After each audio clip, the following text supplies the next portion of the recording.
J'ai une valise, j'ai 5 albums de rap à l'intérieur. Le jour de la vie, tout à l'heure, t'as acheté un vinyle de...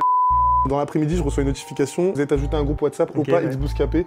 Et le problème, c'est que là, Apocalypse, c'est pas nul, mais c'est tellement à 1000 km de ce que j'ai aimé de Gazo. Puis je vois boule noire, prenez vos places. Salut Opa, comment tu vas? Comment il va mon sang de chavavo? Carré. Dans le bavon?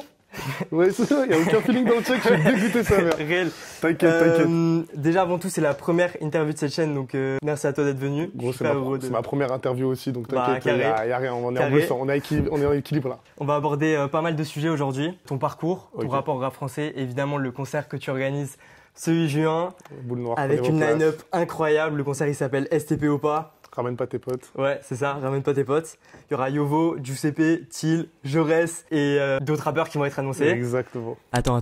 Avant de continuer l'interview, laisse-moi te présenter vite fait Opa Philo. Opa, c'est un créateur de contenu qui parle de rap sur les réseaux depuis plus de 5 ans. Il a commencé sur YouTube avec un podcast qui s'appelle Le Club, où il recevait un invité à chaque épisode pour parler de rap. Puis il s'est lancé sur TikTok en 2021 avec des analyses et des micro-trottoirs. Et aujourd'hui, il est chez Bouscapé et je suis quasiment sûr que t'as déjà entendu sa voix. Mais où est passé C-Boy? Pourquoi tout le monde veut faire un feat avec Big Flo et Oli maintenant? Bref, on peut reprendre l'interview. Qu'est-ce qui t'a donné envie de parler de rap sur internet? À la base des bases, déjà, le podcast, en fait, j'ai supprimé plein de trucs de YouTube parce que, vas-y, c'était vraiment très très mal monté et contrairement à toi, zéro préparé, rien du tout. Pas que je prépare plus les trucs maintenant, mais pour le coup, c'était très différent. Et le podcast, j'ai laissé ça parce que c'était avec un YouTuber que je trouvais cool à l'époque, c'était Rap, etc. Ouais. Qui avait fait un peu parler de lui. Je crois qu'il a disparu un peu des radars depuis. Et non, j'avais un mec de chez WAM de ma ville avec qui on avait trouvé par un moyen, un jour je raconterai comment, mais par un moyen d'une caméra, etc. Ouais. Et on s'est dit, et en fait, je sais pas, on s'ennuyait tellement, il y avait tellement rien à faire à part traîner dans des halls. Et tu vois ce que je veux dire? Ça veut dire, on s'est dit, juste, on est des enfants on est pile la génération YouTube rap, tu vois, ça veut dire, on s'est dit, si on quitte à être des mauvais rappeurs, autant être des bons youtubeurs, tu vois. Quoi, tu voulais faire du rap un peu? Personne ne peut me dire qu'il parle de rap sans avoir pensé un jour à faire du rap, tu vois ce que je veux dire? Ça veut dire on était des mauvais rappeurs et en mettant des très mauvais youtubeurs en même temps, on essaie de faire coexister les deux réalités sur le même plan. Du coup, il y avait plein de vidéos, c'était globalement des analyses de comptoir sur les morceaux, qui est le plus gotex, etc. Et après, je prenais pas mal de trucs parce que soit niveau son, soit niveau truc, c'était bien gaze. Et après, le podcast, j'ai laissé ça parce que je trouvais qu'il y avait des trucs qui n'étaient pas inintéressants dedans et que je trouvais ça cool pour l'histoire, tu vois, de garder qu'il y ait des archives que je débarque pas sur YouTube avec rien, quoi. D'ailleurs, je me demandais un truc, comment t'as choisi ce blaze Opa Philo? Ok. Opa Philo, en vrai, mon vrai blaze, c'est l'autre fille. Ok. Et les mecs de mon quartier, ils m'appelaient Philo parce que déjà ça fait l'autre fille à l'envers. Ok. Et parce que je lisais des livres. Et que c'est un surnom de secteur de merde, tu vois. Non, en vrai, c'est vrai, finalement, ça sonne bien. Et en gros, le bail, c'était quoi? Et Opa, c'est juste parce qu'à l'époque où j'étais un très mauvais rappeur, que je voulais sortir une mixtape et chercher et quand j'étais allé je crois sur le mur d'une église, il y avait écrit Opa, et quand j'avais demandé ce que ça voulait dire l'œuvre de. Et comme j'étais un bandeur de Youssoupha qui adorait mettre du fond, pour mon artiste préféré all time, je suis désolé. Ah ouais? Ouais, vraiment, c'est mon artiste préféré all time. Et vu que je suis un bandeur de Youssoupha et qu'il a toujours 12 couches de lecture dans ses titres de projet, je voulais que Opa soit le premier nom, sauf que je préférais Opa à Philo, et je voulais pas supprimer Philo parce que, vas-y, ok, je capte. T'as capté, du coup j'ai mis Opa Philo, ça fait partie des pires blagues, je crois, de l'histoire du rap français, mais Hassoul... Non, mais en vrai, stylé, je trouve. Non, c'est pas vrai, tu peux pas me dire ça. Au moins, tu l'as maintenant et on te connaît comme ça. Oui, c'est ça. Comment on se fait recruter par un média comme Bouscapé quand on fait du rap sur Internet? C'est toi qui allais vers eux ou c'est plus Bouscapé Non, c'est Bouscapé qui sont venus me débaucher. Après, il n'y a pas de tips, pour le coup, je peux pas te donner de consignes exactes parce que c'est compliqué d'expliquer. C'est qu'en gros, tu fais des trucs, ça existe et des gens le voient. Et quand tu es une régularité et que tes contenus sont jugés pertinents, il y a des gens qui ont besoin de ça. Le rap français, il y a plein de mecs qui veulent parler de rap, très peu qui l'incarnent et encore moins qui l'incarnent bien. Et du coup, on est une petite quantité à avoir une personnalité un peu forte, avoir des avis pas trop ridicules et avoir une gueule qui marque un peu à l'image. Du coup, quand tu as cette énergie-là et que tu connais aussi toutes les bases, que ce soit du montage ou de comment fonctionnent les réseaux sociaux, ton nom il circule vite et juste en gros à Bouscapé ils avaient un moment besoin d'un renouvellement, ils avaient besoin de nouveaux incarnants. On a commandé pour le moment, on est en full voix off parce qu'il faut des contenus réguliers et qu'ils aiment bien et que ça m'arrange aussi pour mes projets. Donc le recrutement il s'est fait hyper bête. Un matin dans l'après-midi je reçois une notification sur vous êtes ajouté à un groupe WhatsApp Opa X Bouscapé et c'est mon pote qui avait donné mon numéro au rédac chef. Putain, incroyable. Et après j'ai eu un coup de téléphone et on m'a expliqué que ça faisait un petit moment qu'on me regardait, qu'on avait un coup de cœur sur ma personnalité et que ça voulait que je fasse partie de l'aventure Bouscapé. Littéralement un rêve de gosse. C'est stylé, franchement incroyable. J'apprenais les interviews par cœur de tous les rappeurs qui passaient là-bas. Gros, à l'époque où ça faisait bien 2 heures les interviews et qu'il y avait rien d'autre à faire que regarder en entier. Maintenant, tu fais partie de l'engrenage, tu vois comment ça se passe, tu connais aussi d'autres réalités. En fait, tu captes aussi que que travailler là, c'est pas aussi simple et magnifique que ça paraît. C'est qu'en vrai, il y a des vraies difficultés économiques. Tu te confrontes aussi à d'autres réalités. C'est trop enrichissant vraiment pour moi. En plus, ces équipes elles sont incroyables. Je suis trop heureux d'être là-bas. Et toi, du coup, en tant que créateur de contenu qui bosse aussi du coup sur ce média, tu te sens ultra libre de parler de rap sur un tête ou alors des fois t'as un peu ce truc où tu donnes pas forcément ton avis sur tout pour le coup, toutes les personnes qui m'embauchent pour parler de rap, on m'a jamais dit t'as pas le droit de dire ça ou tu peux pas le faire. Parce que déjà, toutes mes prises de parole n'engagent que moi. Et aussi parce que, en vrai, les rappeurs sont pas si susceptibles que ça. Et si tu amènes les choses avec humour et pertinence et que ton argument il se vaut, il y a personne qui va t'envoyer une équipe pour t'abasser. Ça s'est fait à une époque, mais en vrai maintenant on est loin de ça. Et les artistes ils ont aucun intérêt à aller tabasser un mec qui va leur donner pourrait leur donner de la force dans un autre temps. Tu vois. Tu peux détester un artiste au début de sa carrière, le kiffer 2 ans plus tard. C'est toute l'évolution d'un artiste. Si tu vas le haggal le jour 1, frère, il va jamais vouloir faire des trucs avec toi dans 6 mois. Tu vois. Et du coup, t'as sorti il y a quasiment 1 mois le premier épisode de La Rouille avec Kate Rookie. C'est un format où du coup tu te balades avec l'invité et dans lequel vous parlez de plusieurs sujets. C'est ça. Quel rappeur tu rêverais d'interviewer dans ce format? En vrai, j'ai déjà une liste, je sais. Et en fait, ce qui est trop fou dans la situation où je suis actuellement, je suis encore un mec en développement et je suis pas arrivé du tout. Mais c'est que la plupart des artistes que je veux, je suis en discussion pour les avoir. Donc à part les mecs qui ont jamais parlé ou qui sont très relous sur les prises de parole, tous les mecs qui ont déjà fait des interviews longues et qui ont encore de la promo actuellement, je vais pas te mentir, moi j'adorerais avoir PNL, j'adorerais avoir Petra ou des mecs comme ça. PNL, PNL serait exceptionnel. PNL serait l'interview d'une vie, tu vois. PNL serait exceptionnel, mais il y a même un Jul, tu vois, moi j'adorerais marcher avec Jul. Mais tu vois, c'est des mecs qui sont dans d'autres sphères. Ça veut dire déjà quand ils accordent des interviews, ils vont pas accorder une interview au premier mec qui fait 10 000 vues sur YouTube, tu vois. Mais donc les artistes, il y en a plein. En vrai, dans mes objectifs numéro 1, c'est Youssoupha, tu vois. Youssoupha, mais le truc, c'est de le faire chez lui, là où il vit en Côte d'Ivoire actuellement, se faire le déplacement, avoir un vrai truc vivant avec lui, tu vois. Donc objectif numéro 1, Youssoupha. Shout-out mon frérot si t'entends ce message-là. Je connais Négritude par cœur, si on peut en discuter pendant des heures. Plus au niveau de toi en tant qu'auditeur, qu'est-ce qui a déclenché ta passion pour le rap? Est-ce qu'il y a un artiste ou un projet en particulier qui t'a vraiment fait aimer le rap? Socialement, moi je suis issu d'un milieu très pauvre culturellement au sens où moi chez WAM on écoutait que du rap. Et ça veut dire dans ma famille elle écoute pas de musique et au quartier on écoutait que du rap. Ça veut dire je peux même pas te dire un jour où j'ai commencé à écouter du rap, c'est genre d'aussi longtemps que je me souvienne, les grands de chez moi ils me faisaient écouter Booba et Salif. À la maison mon petit frère il était matrixé par Jul et par les nouveaux rappeurs Demolition. Mes meilleurs potes au collège ils écoutaient un tel.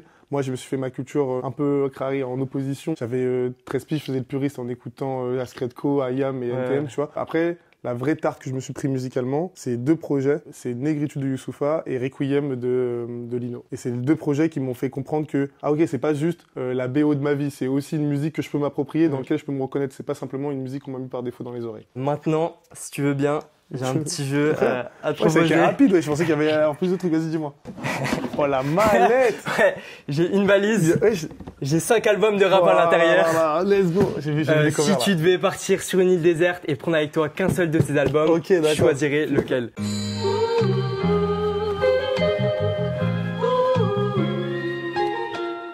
Gros, on l'a vu tout à l'heure, t'as acheté un vinyle de Henny.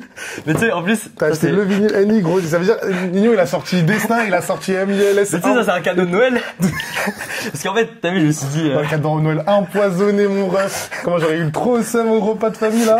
T'es fou, la daronne, elle aurait collé, j'aurais retourné la table. C'est un très mauvais projet, hein. C'est un très mauvais projet. De toute façon, moi, Nino, depuis qu'il est dans sa phase, je gère des entreprises, Réfé, t'avais pas kiffé? Réfé, c'était très flou, genre moitié du projet validé. Mais là, après, je l'ai perdu. C'est un truc très ricain de rapper le corporate, tu vois. Et il y a des mecs qui le font trop bien. En France, Fianso, il l'a emporté, ça le faisait bien. Rof, dans son délire, c'est pas ridicule, mais ça passe bien. Ouais, je crois. Nino, j'ai pas envie de dire pas crédible, parce que quand tu le sais que c'est un businessman et que c'est un très bon businessman même, mais musicalement, il arrive pas à le faire retranscrire au point où tu te dis, ah ouais, ce mec-là a plus d'argent que moi, tu vois. Album sur une île déserte, à contre-cœur, ça va jouer entre les trois, mais ça va être Julius. Ah ouais? Ouais. Parce que, j'aime la logique. T'as besoin d'un album pour tous les moods. Westside, même si t'as des trucs plus introspectifs, c'est quand même un album de Booba très monotone, aussi, et même dans la diversité des prods, ça a pas tout hyper bien vieilli. Booba, il est trop fort en rap, mais je trouve que les prods, c'est pas le truc sur lequel il a le plus par brillé. exemple, je préfère Temps Mort, tu vois, en termes de production, je suis d'accord. Et UMLA, en vrai de vrai, comme tous les Matrix et Drap, j'ai attendu cet album-là pendant très longtemps. Et en vrai, j'ai de plus en plus de mal à le réécouter. Je trouve qu'il est parfait, mais quand tu vois le niveau entre ça et dans Dada Mixtape ou tous les autres couplets qu'il a pu drop après, c'est que tu sens que c'est très marqué temporellement. Et même ça me renvoie à une époque où c'était pas la folie dans ma vie non plus. Ça veut dire j'écoutais mais par contre, il y a peu d'albums dans ma vie qui ont mis des mots sur des réalités que j'avais, tu vois. Mais je trouve qu'un Julius, c'est un album parfait. Il y a rien à jeter, même les interludes, elles sont trop classiques. Tous les feats sont parfaits, gros, c'était exceptionnel. Moi, les gens, ils m'ont pris pour un fou. J'avais une autre tech, j'avais dit pour moi, SH, il aurait dû faire que Julius 1 et Julius 0. Et tous les autres, fallait pas les sortir. T'as pas kiffé Atinem? Non. Ah ouais? J'aime pas les côtés, moi j'aime pas l'acoustique, ça fait bandeur un peu. Non, en vrai. Je prends pas Nino sur l'île déserte. Je prends pas ce projet de Nino sur l'île déserte. Mais t'aurais pu prendre un destin? J'aurais pu prendre MILS 2.0. Mais le problème, c'est que si je prends MILS 2.0, je vais avoir trop envie de faire la fête et tout. Y a pas assez de morceaux où j'aurais besoin de me roder. Il y a des moments où j'aime bien être seul et être triste. Et là, il y a aucun morceau ni sur celui-là, ni sur MILS où je peux être seul et triste. Julius, meilleur projet d'SCH all time. Ça fait Julius, Anarchy et A7. Voilà, top 3. Voilà, toi, t'emmènes quoi, toi? Je pense, honnêtement, peut-être Julius. Pareil, Westside, je pense, il y a un côté un peu monotone. C'est ça. T'as besoin de tous les moods si tu vas sur une île déserte, tu vois ce que je veux dire. Mais franchement, ça se tape comme toi avec UMLA, mais... Même si Une main lave l'autre, c'est exceptionnel, mais il est pas très fort en émotion. C'est un technicien, le problème. Et le problème des techniciens, c'est qu'ils savent pas trop dire ce qu'ils ont sur le cœur. Autrement qu'avec des multisyllabiques trop compliqués qui font que t'as pas une phrase hyper sincère. Et justement, en étoffant de fou la prod d'Une main lave l'autre et en faisant des rimes moins techniques, il a réussi à avoir un truc hyper touchant, mais je sais pas s'il arrivera à le reproduire à l'avenir. Pourcel, j'avoue, moi j'ai pas envie d'être amoureux quand j'écoute Pourcel. Quand j'écoute Pourcel, il y a de l'émotion en vrai. Oui, il y a de l'émotion, mais c'est pas. Je pense pas à ton ex quand t'écoutes Pourcel.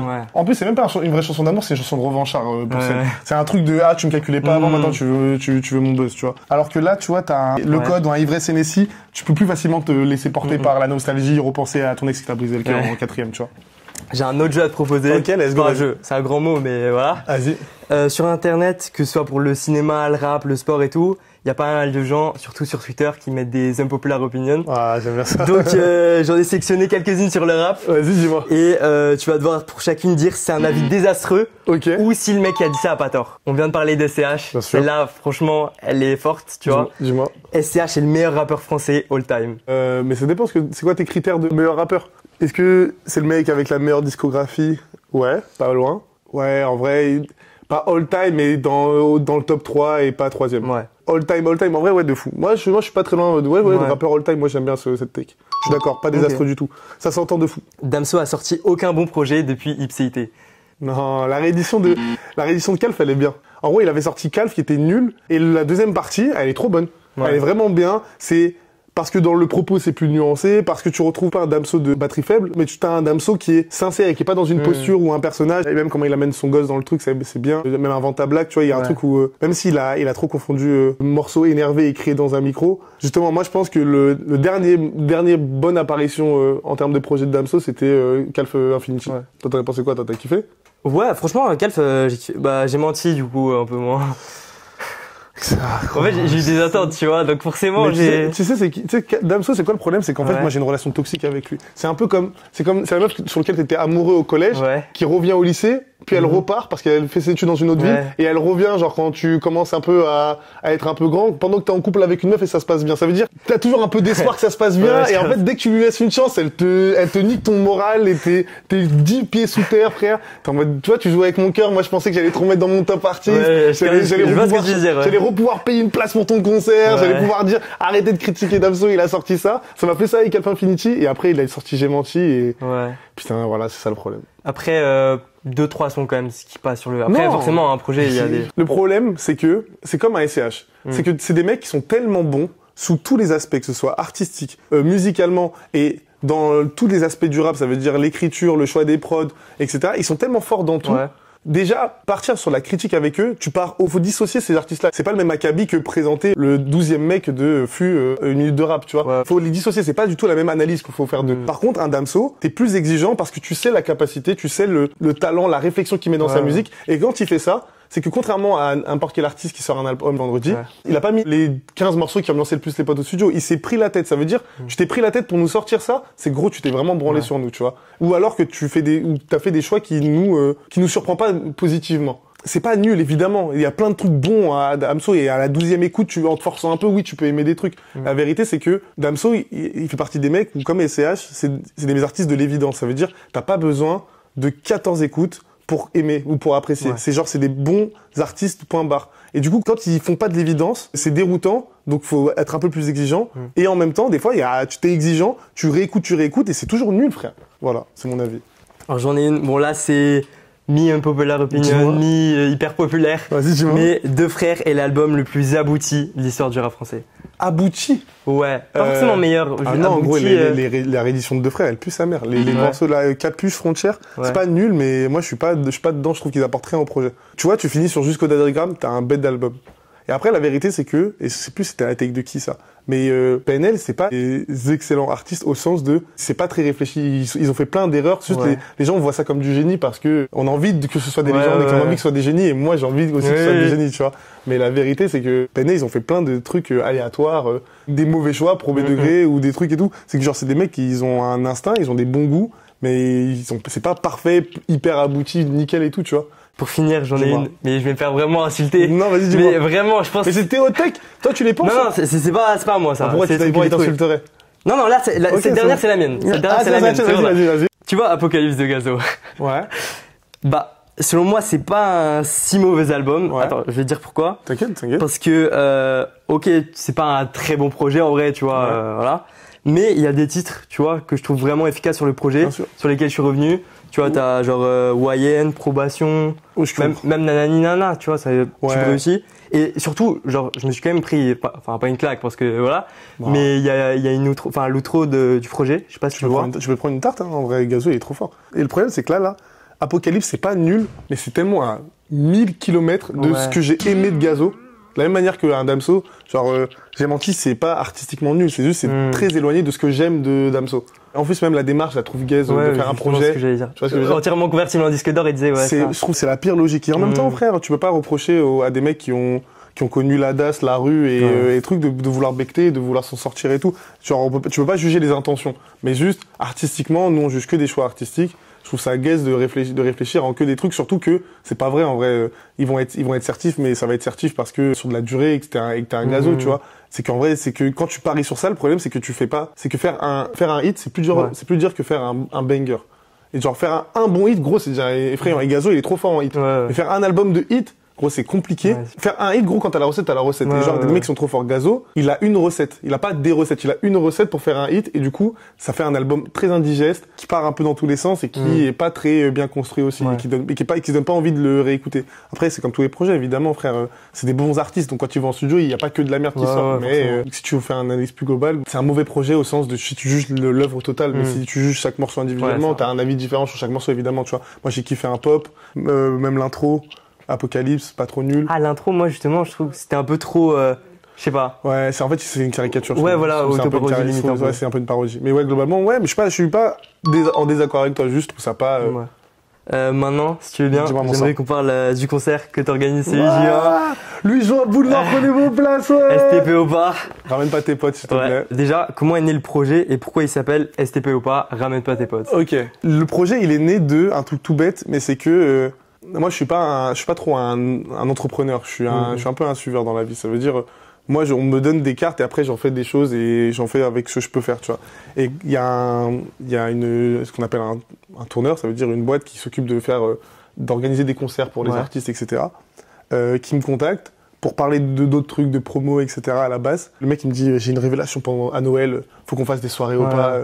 Non. Et moi, je dis, ok, moi, je suis trop chaud. Par contre, même si en termes de coût, c'est plus arrangeant pour toi qu'on fasse comme ça, moi, je veux pas une soirée, un line-up 2 artistes, DJ set et voilà. Si je fais des trucs, j'ai envie de faire un truc avec un peu d'ambition et réaliser un rêve que j'avais depuis longtemps, c'est-à-dire faire un format de soirée un peu conçu pour les mecs comme moi qui aiment pas s'ennuyer et qui veulent rentabiliser leur place de concert.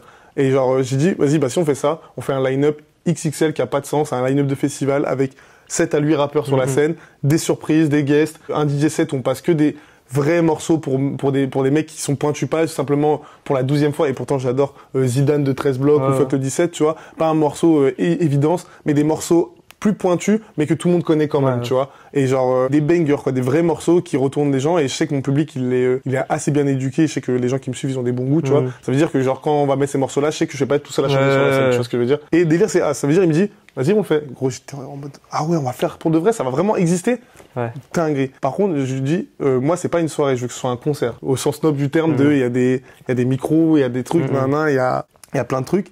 Et du coup, il me dit, ouais, vas-y, go, je suis trop chaud. Et le délire, c'est qu'on essaie de développer un line-up à partir de ce que je veux. Et en gros, du coup, je cherche un blaze. Et je voulais pas un truc, vu que c'est pas une soirée, je voulais pas un nom de soirée. Je voulais je voulais une franchise, en fait. Je voulais un blaze que je peux décliner sur plusieurs trucs. Et en gros, ça me rappelait une anecdote. Et en gros, comment je réfléchissais à ça, c'est en mode, ces soirées-là, c'est un peu une revanche. Au sens de, quand t'es un mec de quartier, que je traîne avec tes potes qui viennent du même milieu que toi, t'es pas le bienvenu à toutes les soirées. Et ça veut dire, il y a des gens, c'est pas en mode victime, je te dis ça, je te dis ça en mode, et en fait, on était des gamins, et ça veut dire quand on venait, on cassait, on volait, on foutait le bordel, tu vois, on était des golemons. Et ça veut dire, toi, t'es là, t'es au lycée, moi, tu charbonnes un peu une meuf et tout, elle te dit, je fais une soirée chez WAM, la meuf, elle a un paftard de malade, 2 étages, piscine, tu vois ce que je veux dire, elle est bien dans sa vie et tout.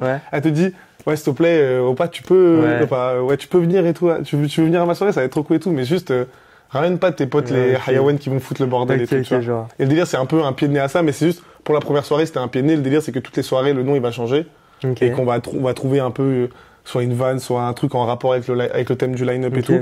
Et comme le délire, c'est vraiment de faire des concerts, c'est qu'on fait des salles de concert. Et le délire, c'est qu'on veut faire tous les paliers. Ça veut dire, on fait la plus petite salle, historique, boule noire, tu vois. Mais le délire, c'est que régulièrement, genre tous les 4 mois, 5 mois, on va faire une nouvelle date avec un gros line-up XXL dans une plus grosse salle à chaque fois, avec des line-up encore plus impressionnants. Le délire, c'est d'avoir un projet qui va m'accompagner pendant genre 2 piges de ma vie, tu vois, vraiment long, sur lequel je vais vraiment donner beaucoup de temps et je vais pouvoir un peu m'exprimer créativement, que ce soit sur le choix du line-up, sur les happenings, sur à court terme, à moyen terme, la scénographie de ces trucs-là. Tous ces trucs-là, c'est que j'ai envie de me prendre un peu la tête parce que moi, globalement, dans ce projet-là, je fais le line-up et la promotion. Le reste, toute la partie technique, c'est pas mon travail. Ça veut dire que j'ai tout un espace, un éventail, et j'ai un mec incroyable, Big Shadow à mon gars Théodore, qui me suit dans ce truc-là et qui est chaud pour toutes mes idées. Genre, dès que je lui dis on fait ça, il me dit vas-y, on le fait. On va trouver les moyens, t'inquiète, on va s'arranger, etc. Ça veut dire, là, on est déjà en train de parler du 6e, 7e concert, dans des vraiment trucs. Bah, gros, c'est vraiment un projet long terme, tu vois ce que je veux dire. C'est un truc big. Et genre, l'enjeu aussi avec cette première date, c'est que ça se passe bien pour rassurer les prochains artistes, rassurer les salles, draguer d'autres personnes qui pourraient nous aider à passer ces caps-là. Donc, il y a beaucoup de pression, mais globalement, c'est un des projets qui me tient le plus à cœur. Et aussi parce que déjà, de base, je suis pas un mec qui aime les concerts. Parce que, genre, en vrai, j'ai pas, comme je t'ai dit, j'ai genre 0 éducation culturelle. Ça veut dire, moi, le premier concert que j'ai fait de ma vie, c'est mon ex qui m'a payé une place. Et je suis parti. Sinon, j'avais fait que des concerts de quartier, ou des trucs gratuits où on escaladait des trucs. Mais j'ai jamais été à un concert de mon plein gré où j'ai payé une place et j'ai kiffé, tu vois. Malgré le fait que j'étais fan de rap de fou, tu vois. Et même, de toute façon, même les peu de fois où j'étais un peu hypé par un concert, il y a aucun mec de mon quartier qui allait me suivre pour ça, tu vois. C'est même 1 euro, c'est 1 euro, tu vois. On peut pas négliger ce truc-là. Et quand les concerts, ça coûte, je sais pas, 50 balles la place ou 30 balles la place, tu préfères mettre 30 balles dans une soirée chiche grecque, parking. Au moins, t'es sûr que tu vas passer une bonne soirée, alors que le concert, ça peut être nul, tu vois. Ça veut dire, même moi qui aime pas ça, et trucs, à force d'en faire, parce que j'ai eu la chance d'être invité, d'en faire plusieurs dans ma vie et tout, j'ai identifié les trucs que j'aimais pas, et j'ai fait une soirée un peu égoïstement comme au format que j'aime. Ça veut dire court, efficace, les artistes ils vont venir faire 2-3 morceaux, le reste ça va être que des trucs qui vont être sur la même intensité, ça veut dire t'auras pas le temps d'avoir des ramollissements, et même tu vas découvrir, et même aussi tout le truc d'avoir un plateau de découverte, tu vas avoir des artistes que tu connais rap, mais ils vont tellement t'envoyer leurs meilleurs bangers que tu pourras pas rester assis et rien faire. Même si tu connais pas les paroles, tu vas vouloir t'ambiancer. Et les mecs qui seront trop chauds, ils vont t'envoyer tellement leurs meilleurs morceaux que tu vas être en mode limite un peu frustré qu'ils partent, mais c'est le sentiment que j'ai envie de donner aux gens. Tu vois, c'est un truc genre, j'en parle un peu ouvertement, c'est tous les trucs un peu dans ma tête et tout, mais c'est un truc qui me tient tellement à cœur, aussi parce que je veux que ce soit un événement, genre si t'as que 20 balles une fois tous les 6 mois pour faire un show, je veux que si tu les mets chez moi, au moins t'es sûr que tu vas passer une bonne soirée assurée, tu vois ce que je veux dire. Et comment t'as choisi du coup les artistes de l'événement? J'avoue, j'ai fait ma playlist comme as et j'ai mis tous les mecs les plus chauds que j'aimais. En gros, le délire c'est que la première soirée, vu que c'est une boule noire, si tu mets des plus gros artistes tout de suite, en gros tu mets de l'ombre direct sur des. En gros, le savant mélange, c'est de mettre des mecs qui sont assez identifiés pour remplir la salle et en même temps pas trop gros pour mettre de l'ombre sur les plus petits. Parce que sinon les mecs ils viennent que pour un blast. C'est aussi pour ça que les plus gros, je les ai pas annoncés tout de suite parce que je veux que les gens qui prennent leur place, les premiers au moins ils viennent pour des artistes petits et s'assurer que leur communauté vienne à ce concert. Tu vois. Donc en vrai, j'ai pris que les mecs les plus chauds, enfin les artistes les plus chauds.